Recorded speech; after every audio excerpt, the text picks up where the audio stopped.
Ronald Warninger was clearing out his garage when he came across a long-forgotten hat box. Certain that it contained something important, he opened it up and uncovered a century-old wedding cake. A chiropractor by trade, Warninger comes from Yakima, Washington. Over the years, while raising his family, he's accumulated quite a number of sentimental objects and trinkets. Consequently, in November 2015, Warninger decided to do some organizing. He turned his attention to his garage and began to clear it out. However, as he sorted through his possessions, he uncovered a find that stopped him in his tracks. The item in question was an old hat box. Warninger instantly recognized it and recalled it containing some special items which had once belonged to his late grandmother, Inez Warninger. As a result, he stopped what he was doing to sneak a look inside. When Warninger lifted off the lid of the box, he spotted what to an untrained eye might appear to be a porcelain bowl. However, the grandson immediately knew the white object was in fact the last remaining part of his late relative's wedding cake. Warninger's grandmother Inez had married his grandfather Harvey on March 17, 1915. As is tradition, the couple saved the top tier of their wedding cake to enjoy on their first anniversary. But for some reason they never got around to eating it. Instead, Inez held on to the cake until long after her husband passed away in 1944. Then, circa 1960, she gave it to Warninger's parents for safekeeping. This was the first time Warninger had become aware of the somewhat unusual family heirloom. Explaining how his parents came to own the cake, in 2015, Warninger told ABC News, "My grandparents didn't have a good freezer and my folks bought one of those upright freezers. I remember it being packed in tinfoil and being told, 'You're not allowed to touch that.' But that was it. There was never any plans for it. Nobody ever talked about it." For roughly 4 decades, the cake sat almost forgotten in Warninger's parents' freezer. Then, while visiting his dad one day in the early 2000s, Warninger found the remnants of the cake, by now hard as stone, sitting in a drawer in his father's workshop. It was then that Warninger decided to take the cake home and store it in the hat box.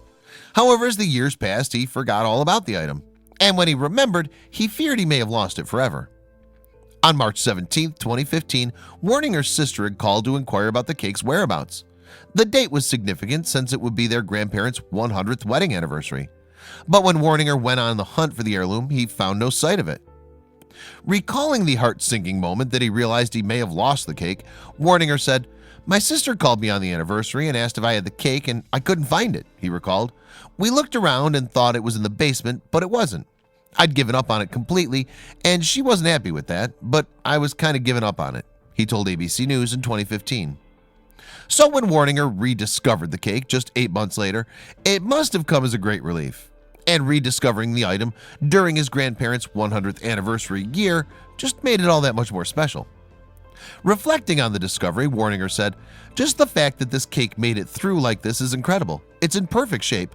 It's been in and out of freezers and has been handled a lot. It's lived through a couple of world wars." Interestingly, the cake wasn't the only keepsake in the hat box. Cached inside, Warninger also found a collection of postcards as well as a mink hat that once belonged to his grandmother. Furthermore, he found a poem that mentioned his grandparents' special cake. The poignant verse was written for Warninger's grandmother by a friend. Penned in an old notebook, it read, "Remember me when far away and only half awake. Remember me on your wedding day and send me a slice of cake." Astonishingly, the poem dates back to 1905, a whole decade before Warninger's grandparents tied the knot.